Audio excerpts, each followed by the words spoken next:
Hey guys, Otto5 here with episode number 3 of the Leicester career mode. Now, this is a big one because we're going to have deadline day, we're going to have a whole chunk of championship games, and, don't check your phone, that was my phone.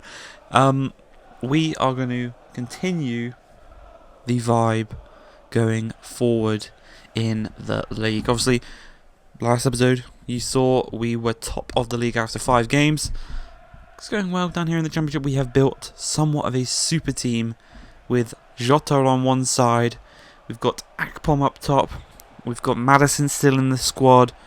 Mulder, Alex Scott, Fabrizio Diaz. But scoring his first goal for the club, it is going to be Jota from formerly of Celtic, from Portugal. And oh my god, what a player he is. You can tell he is like 77 or 78 rated. He is a class above quite a lot of the players he's coming up against here in the Championship. He's skinning them, he's mugging them off. He's playing really, really well. This is against Watford, you know. They were in the Premier League 2 years ago, but he's still playing so good against them. And yeah, I think he's been a very good little signing and a very good replacement for Harvey Barnes. And considering, I think we sold Harvey Barnes for 30 million, we signed Jota for 21. Money well spent, I would say. And yeah, like I said, Watford, formerly a Premier League team, 2 years ago I believe it was, they got relegated, yet to come back up, but we are making them look like they've been in the Championship for 10 years, you know. We are absolutely dismantling them. Love a bit of skill there from Jota. The fake Rabona into the Elastico. Plays it across to Carvalho, who then just simply lays it off for our main man, Jamie Vardy, who doubles our lead. He makes it 2-0, and he's playing really, really nicely this season. Obviously in rotation with Chuba Akpom, Jamie Vardy, Akpom. They're going to be our main goal-scoring threats this season. Obviously, Jota's going to get some goals. Madison's already got a few goals himself. But yeah, our main attacking threats are going to be Akpom and Vardy. And obviously, both of them are experienced goal scorers. Akpom maybe a bit more recently than Vardy. Vardy kind of throughout his whole career has been a goal scorer. Akpom, he struggled a bit. But last season at Middlesbrough, in real life, he was a very, very prolific goal scorer. So then, do we replace them when we get to the Premier League? I don't think so. I think they're both good enough to score goals in the Premier League. Obviously, Vardy is 35, almost 36, so we are just naturally going to have to replace him with a younger striker. Do I think Dak is that man? Probably not. Will I look to sign an actual replacement for Jamie Vardy when he retires or starts to downgrade? Yeah, naturally we will, but for right now, him and Akpom will be rotating. I'll probably prefer Akpom just because he's younger and he is kind of more of the future of this Leicester team, as he does go and score once again for us. But yeah, really, really nice from the team. And we get a prolific 3-1 victory against Watford. What more can you ask for? Well, you can ask for Celtic spending a bit of their Jota transfer fee on Ryan Bertrand, and also an offer, 54.4 million for James Madison from Braga on deadline day. I said if I got an offer of 50 million for James Madison, I would accept that. It's not the team I thought would be sending the offer, but it actually, quite insanely, Madison is going to Portugal to go and join up with Harvey Barnes, who is also in Portugal. But yeah, 30 million from Porto for Harvey Barnes, 50 million from Braga for Madison. What more could you ask for? We've sold them to a different country, so they're not going to affect us should we get to the Premier League. And we have got a whole load of money for them.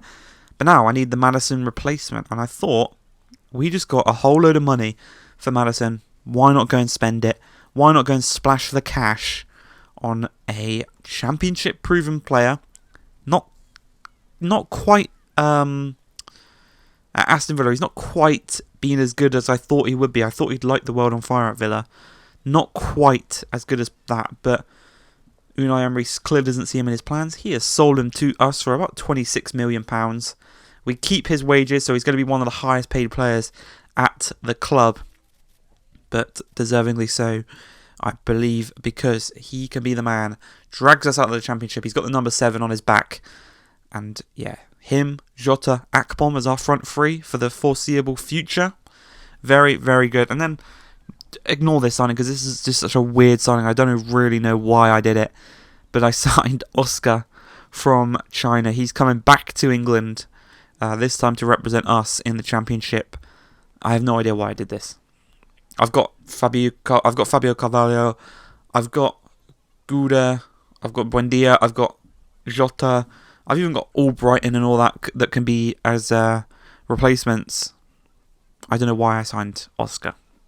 Bit of a strange one, but yeah, we signed him, and we are going to see out the final hour of deadline day, and I think we have made some really, really nice business.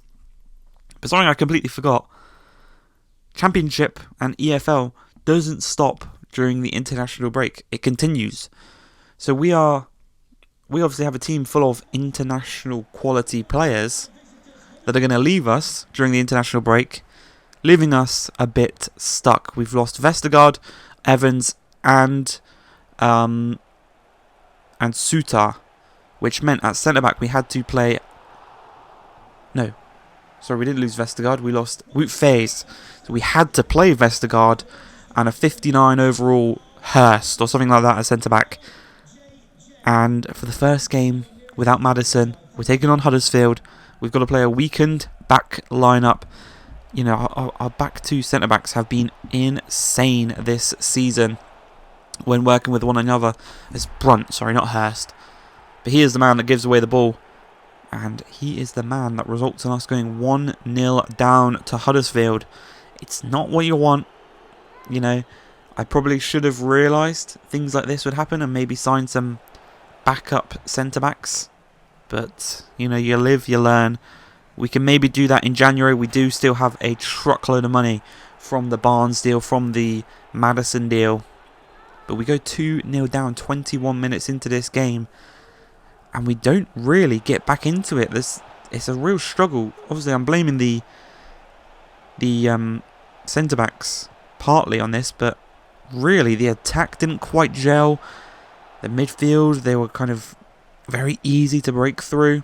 Strikers weren't finishing chances. The very few chances we did have. So overall, yeah, it was just a very poor game from everyone, not just the centre-backs. But thankfully we sub on this man right here, Jamie Vardy. He knows where the goal's at.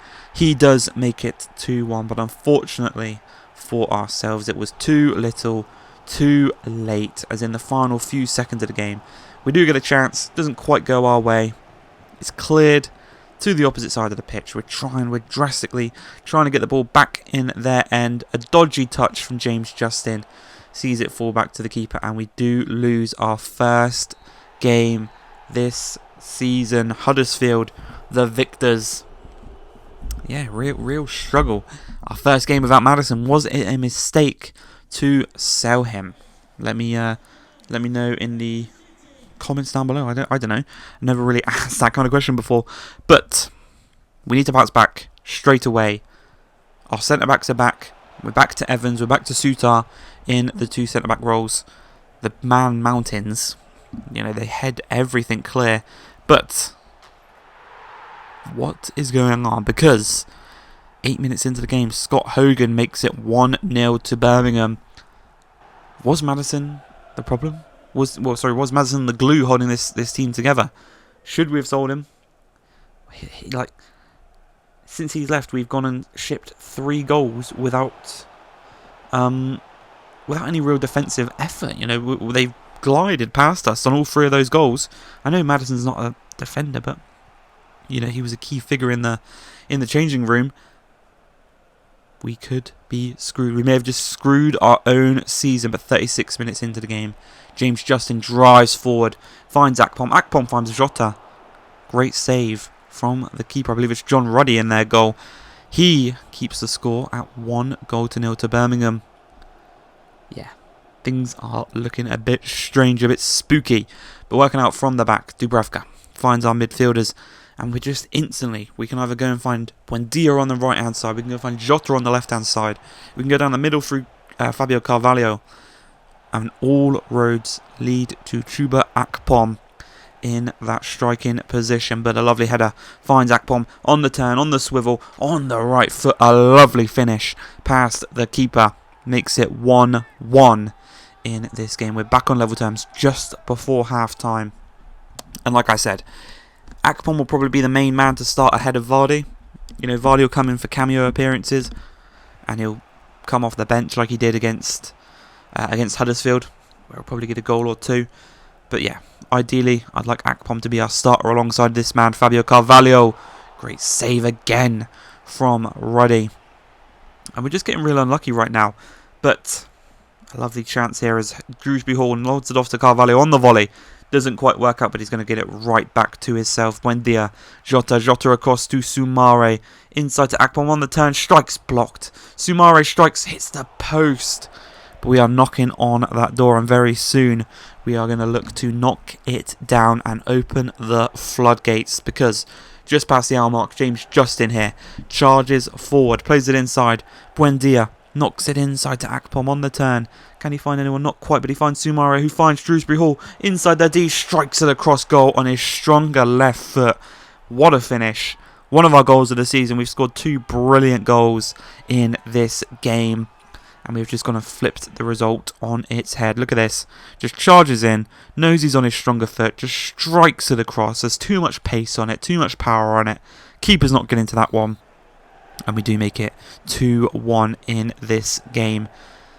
And I thought, at this point, yeah, cool. We're settled. We're probably going to win this game from here. We should be alright. But I've rushed out with Evans. I've rushed out with Christensen. It's played through. I've pressed triangle to rush the keeper out. He started pedalling across the goal instead of charging towards the ball.